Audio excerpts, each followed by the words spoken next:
God is calling us to the childlike faith, but He has never called us to the childlike behavior. He actually does call us to maturity all over and over and over again. And that is the thing that we are every day. We're trying to be more and more mature in our behavior. And in American culture, I think the imperfections of our behaviors and habits and like rules of life are accepted a little bit too much. I think God is not approving of the way of making fun of one's imperfections and be like, oh yes, I'm such a child. Oh yes, I am so immature. I don't think that is a thing to laugh about, and I don't think that God is okay with us laughing at it and accepting it as is, because He does want us to change. And here I'm not judging, because I am obviously on my own level of going from childishness into the maturity, and I am 41, and to this day I'm like, wow, that was so childish of me to say this, to do this, to feel this, to think this. Sometimes I catch myself and I'm like, wow, this was so immature. And that I don't think it would be right for me to be like, oh yes, I'm just immature. I don't think that is a good thing to accept. And so in this video, I just want to talk about a couple of symptoms, a couple of Bible verses, and a couple of things that hopefully, if you are trying to do what Bible says to come to the maturity, will also help you to get better at getting more mature. Hello, my name is Yana, and I am a working mother of 4, and I'm a wife, I'm a house owner. Life is busy, life is a lot, there is always much of fun going on. I would not want to give up any of it. And here on this channel, that's what I'm doing. I'm looking at the God's instructions for the human life, and I'm trying to apply it to my life and my situation, and see how I can do life better and more pleasing to Him, as well as being useful in this world for His glory and being His tool so He can use me in this world to do His work. Let's talk about childishness and maturity. So let's start with a story. This morning, my 6-year-old came up to me and says, Mom, do I look like a teenager? And I was just like, okay, where is this coming from? And number one, the teenagers, I feel like that is the epitome of the indulgence, the acceptance of imperfect, immature human being. Because in American culture, I feel like that's the thing, saying that, oh, teenagers are so cool, when in reality, they are the least mature version of an adult. What is teenagers? So I gave her my little spiel. I'm like, baby, you're as perfect as you are. You do not need to be a teenager. You are perfect right now. And as you will be growing, you will get to that season of life, and you will be a teenager for the whole, however many is that? 19 minus 13. Oh, it's only 6 years. That is so interesting. So I'm like, you will get your time to be a teenager. Right now, you're perfect as you are, as cute as a button, and be a child for right now. But then as I kept thinking to myself, why did I feel so defensive about her saying, am I a teenager? Because teenagers, what is teenage years? It's a transition from childhood to maturity. There is a lot of happening physically for hormones and the development of the brain, and your brain going from child to maturity, to adult brain, as well as your body does too. And so, but the behaviors oftentimes is just like half childish, half adult. They're trying to find the ways to have the rights of the adults when they cannot carry the responsibility of an adult. And that gets teenagers in trouble oftentimes. So I feel like teenagers need a lot of guidance, a lot of love, a lot of understanding of how they're going through their years. And again, I do not have a teenager in my household yet, but I have been a teenager. I see teenagers. I have a brain, I think. So obviously, I'm not going to speak perfectly without full experience of having a teenager yet. But again, like, I've been a teenager. And so I think that there needs to be a lot of understanding and compassion, as well as a lot of guidance. And so that's what Bible also does for us. When we go from a level to level to level, slowly and surely we become more mature. Yes, we do immature things, but there is nothing to be proud of when we do immature things. It's nothing to praise. It's nothing praiseworthy. And so is there anything else to say about teenagers? They're lovely, they're joyful, because they still have a lot of that childlikeness, but I think the hormones affect the mood, so sometimes they can be a little bit down and whatever. There is a lot happening with the body, with emotions, with the mind. But the point of it all is to graduate to maturity, to come when the brain fully turns on the adult mode and the consciousness is a lot more there than it was in the childhood. However, sometimes I feel like a lot of adults still behave and feel like children. And again, like, I'm talking about myself. And so as I was going through the day, I just kept having more and more examples of childish behaviors in what seems like adult body, but that is a childish behavior. So let's go through a couple of examples, because it was just helpful for me to process my own life and be like, okay, this is not the way it should be lived. Life should not be lived this way, but this way, because this is an adulthood. And so I guess let's mention the Bible verse now that God invites us to maturity. I think everybody kind of understands that, comes very natural, that 1 Corinthians 14:20 says, brethren, do not be children. It doesn't say do not be like children, because the childlike faith is good. But actual behavior, do not be children in understanding. However, in malice, like in bad stuff, be babies.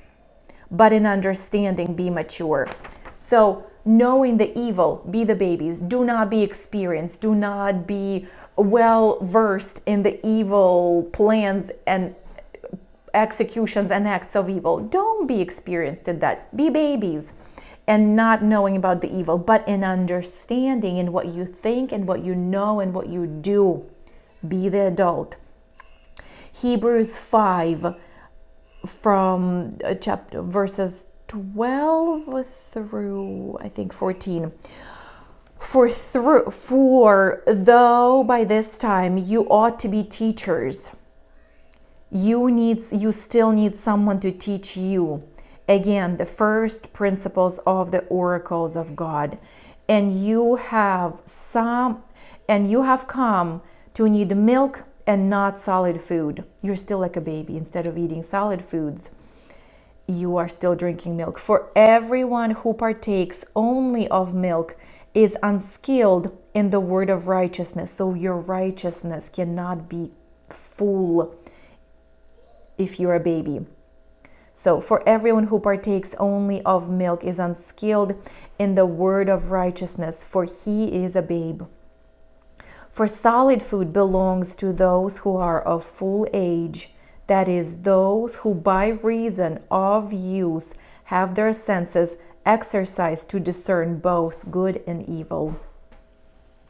So obviously we are invited, we are encouraged to be mature adults in the spirit. Now let's talk about the examples that I went through, and I'm like, wow, sometimes I am a child, nothing to be proud of. I am trying to be more mature day to day. So the children are doing what? A child indulges a child indulges into lusts of the world, desires of the world. You see it, you must have it. You see a pretty skirt that you think is gonna make you as pretty as that girl, you want that skirt. You see a delicious piece of cake and know that it's yummy, you eat as much as socially acceptable in the place that you're at. You have a job to do, but instead you go and take a nap or go scroll or whatever. On the opposite, an adult does what? An adult does what? Adult does what needs to be done and wants what needs to be done, despite the desires. The adult makes his desires to be what the responsible thing is. It is a responsible thing to do the dishes. So an adult says, I want to do the dishes, and wants the things that are useful, that are good, that are profitable to the adult as well as the family, as well as community, as well as the world. So an adult does not indulge into the lustful things, the sinful things, but adult makes herself want the things that are good and then does the things that are good. A child cannot carry responsibility. Even when a child does a crime, they cannot be fully persecuted because they don't fully understand what it is that they were doing. So they do not carry responsibility. If the dirty socks are on the floor, what responsibility do they carry? They know nothing. If a guest comes into their house, the guest is going to hold the parents accountable for the cleanliness of the house, not the children. The parents can blame their children all they want for all the things that are imperfect in their lives. However, it's not the children that carry the responsibility of the organization of their life, but the parent, speaking to myself again and always. And so when there is something that is wrong with your life, it's not a child's fault that something is wrong. It's the parent's fault that the parent did not take charge, did not subdue the home, the processes, the systems, and did not take the responsibility for. The child cannot carry responsibility, but adult carries responsibility, and that's why when we blame people, it's really hard, especially in the families, especially with the married families when there are two-parent household. It is always two people who are there. It's not one.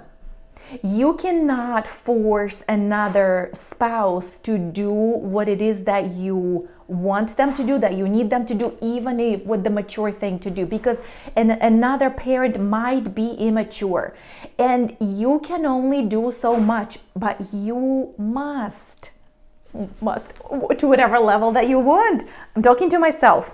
You must take the responsibility for yourself and do as best as you can for the situation that you have. Because if you are married to immature person, then it is a lot harder to implement certain things. A lot of things can be implemented even if you are married to a mature person, which is not an easy task.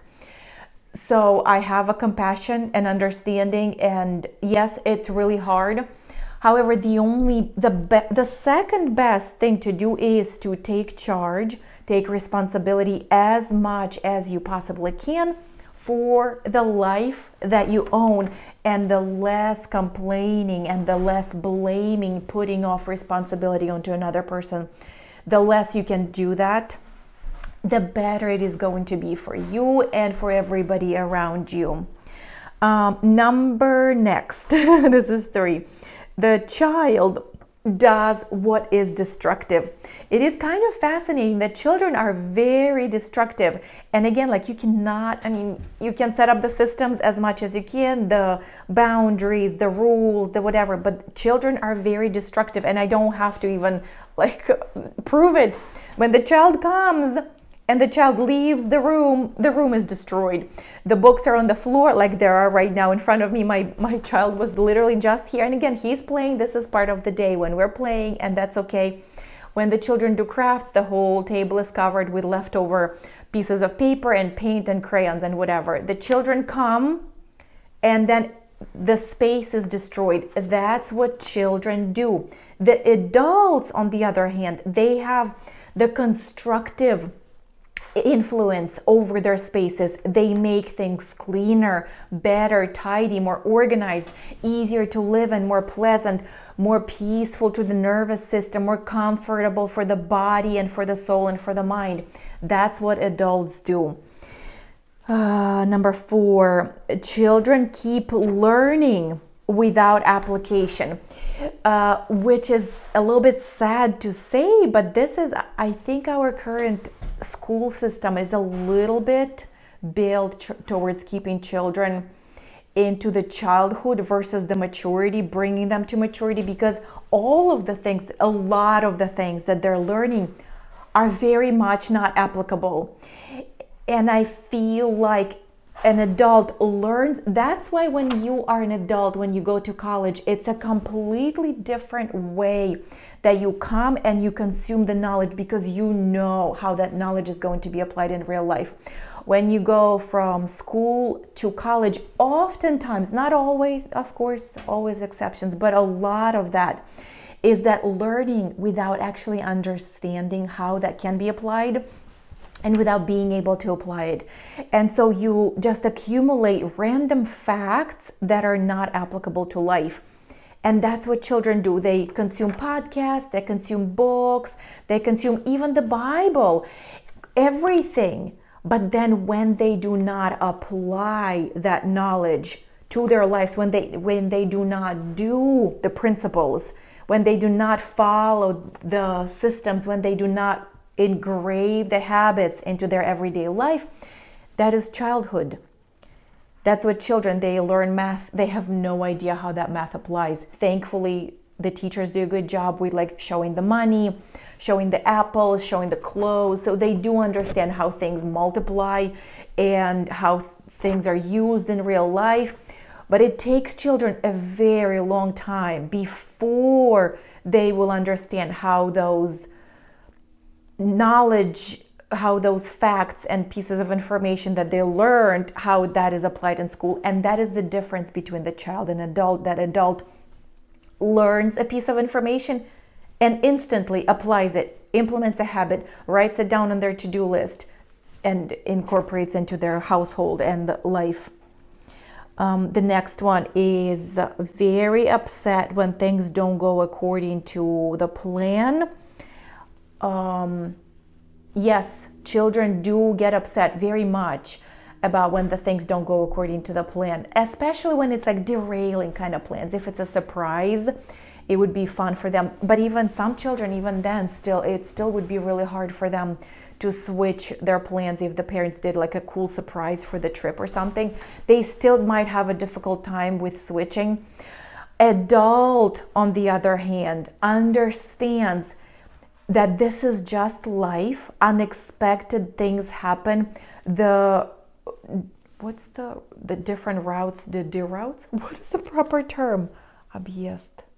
Like when you have a normal route, but you have to go on the other route because the road is blocked, that this is just a part of normal life. God allows our paths go in a different way for whatever reason, many reasons, good for us, difficult for us, it doesn't matter. At the end, all the things, to those who love God, all the things work together for their good, because God knows that it is going to benefit the person as well as God's plan. And that's the most important thing, that at the end, even if we experience a little bit of uneasiness, oh, what is this? What's happening? That was not expected. It is okay. Number one, it's just part of, I guess maybe number one, that's God's will. Number two is just life. That's the way it goes. And that's fine. Accept and go with the flow with good attitude. Next, can't fully stand up for themselves. they're either hiding or yelling. So when there is a mistreatment that is happening towards the child can either hide and be quiet and say nothing, and what is it, flight or fight, a freeze. That's the freeze reaction, is just like, I do not know what to do, or I guess run away, yes, or run away from the situation. I don't want to deal with this. Or they throw a temper tantrum and yell and explode. No, I want this ice, like a third ice cream right now, and I want this and that and whatever. And the same thing oftentimes as an adult, we come to adult body and sometimes we cannot stand up for ourselves. When an adult can stand up for themselves and again for what is right, that is the thing. It's not about being proud and selfish. I'm just standing here for myself and nobody else matters. No, it's standing up for what is right. And in us, we have these childish tendencies of either hide and freeze and what's the word, zip, and like, I don't even know, just like, yes, freeze. I'm sure everybody has been through this, and it takes you a while to understand it is okay when a child or an adult is freaking out in your face. That's just life. Everybody sometimes go into their childish modes, or they live in the childish modes, and you can be an adult in the situation. An adult stands up for themselves, calms the situation, and addresses the situation as constructively as applicable for that moment. Sometimes it is a good idea to let another side to cool down. But at the same time, there will be a moment when an adult is able to bring the issues and to discuss. Again, discussing with the child, if you're, let's talk about the relationships. If the person that you're trying to figure out the relationship, if they are in the child mode, it is really complicated to figure that out. You can to a degree, but then again, you as an adult, you are able to do this. You do not have to freeze. You do not have to fight. You do not have to flight. You do not have to run away from the situation. You don't have to yell. You can calmly and beautifully constructively address the situation. In the same way, a child is very much susceptible, like they cannot stand up for themselves. That's why children are such a prey, because if they are just even children from like wholesome families are very susceptible to being a prey, because they're young and immature, and that's what they are. They are an easy prey. The moment there is a little bit of distrust within their caretakers and the children are so susceptible to becoming a prey, and a malicious adult, grown up, will take advantage of them very easily, and they're not able to stand up for themselves. Physically, whatever it is, abuse David, don't do that, baby. Whatever abuse that is inflicted onto a child, they cannot stand, like literally, they cannot stand up for themselves. They need a good caretaker to take care of them. And so when a person comes to maturity, now that is the time to be able to stand up for yourself in a mature adult way. Another thing is that children are very not self-aware, and adults get better and better. I feel like, well, maybe that is my child, because like sometimes it's really hard for me to judge. Am I doing the right thing? Am I the crazy one?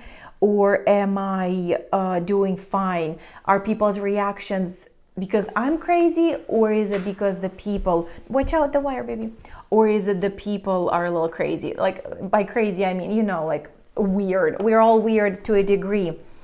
But overall, self-awareness is the sign of maturity. Children chew with their mouths open without understanding. They pick their noses in public.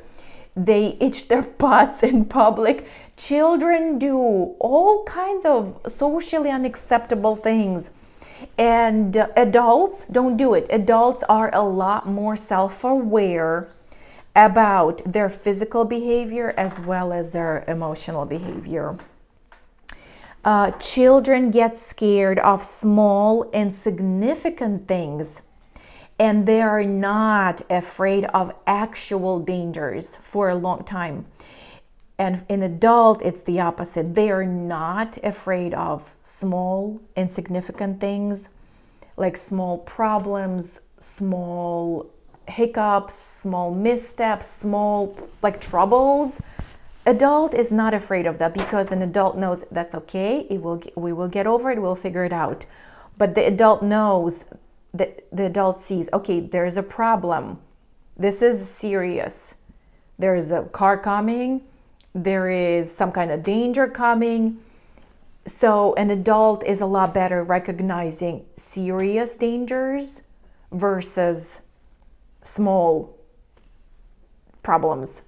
A child is not very good at distinguishing those. And so it is important to train yourself, talking to myself. If you see something that you're afraid of, think of, is this like a really big problem, or is this just something small that is insignificant? Might not be important at all, or you might change a couple of things here and there and it's not a problem anymore. The last one that I was able to, one more. So one more, children cannot moderate themselves. So when there are two children involved into the conflict, they cannot moderate themselves. Things will just escalate more and more and more and more until they're just like punching each other to the blood, and somebody is going to win by physical force. Children do need a judge and a higher authority to come and help them to resolve an issue.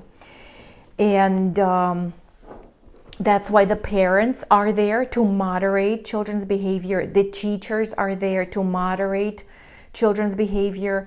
In whichever place we go, then there is always a higher authority to moderate whatever it is the behavior.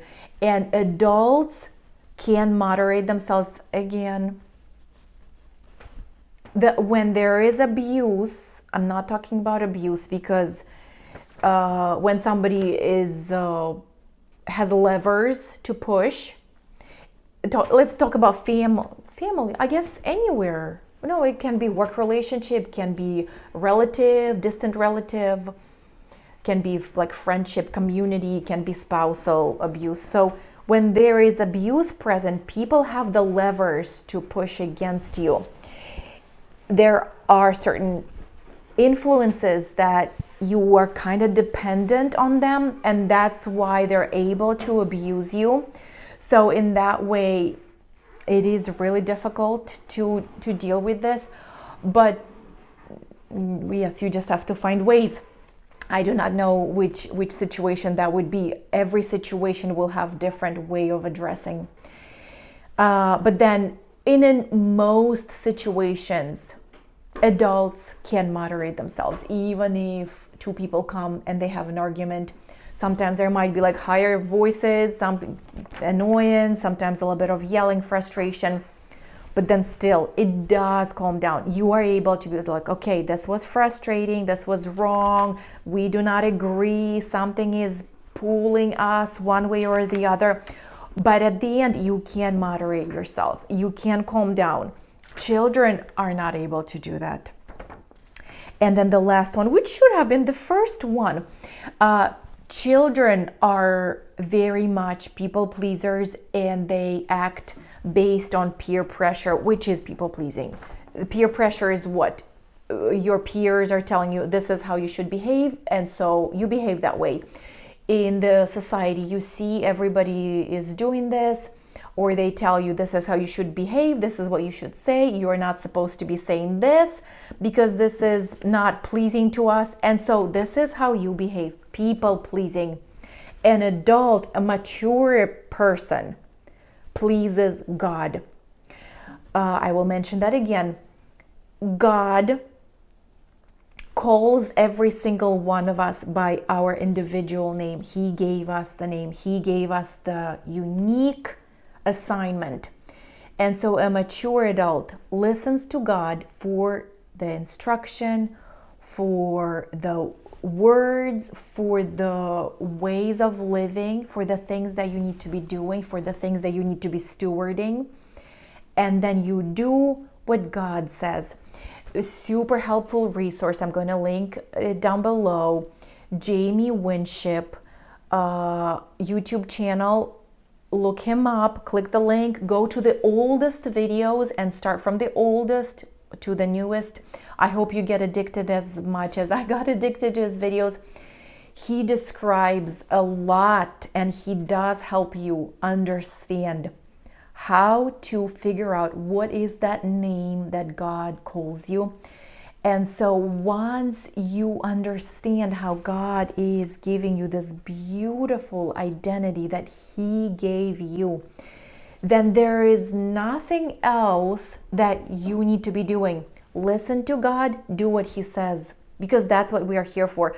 We are not here to self-develop, to self-please, to self-serve. We are here to get to know God and His amazing greatness, and then do what He made us. He is the Lord. We are His servants. We are not the God. We are the servants. And we are here to do what He says. And once you know how He calls you, what name He gave you, you will be able to do way better whatever the assignment that He wants you to do, because you will prosper as well as His work will be done. I hope this was helpful. God willing, you guys, I will see you in my next video. Have a beautiful day, and that is all. Bye.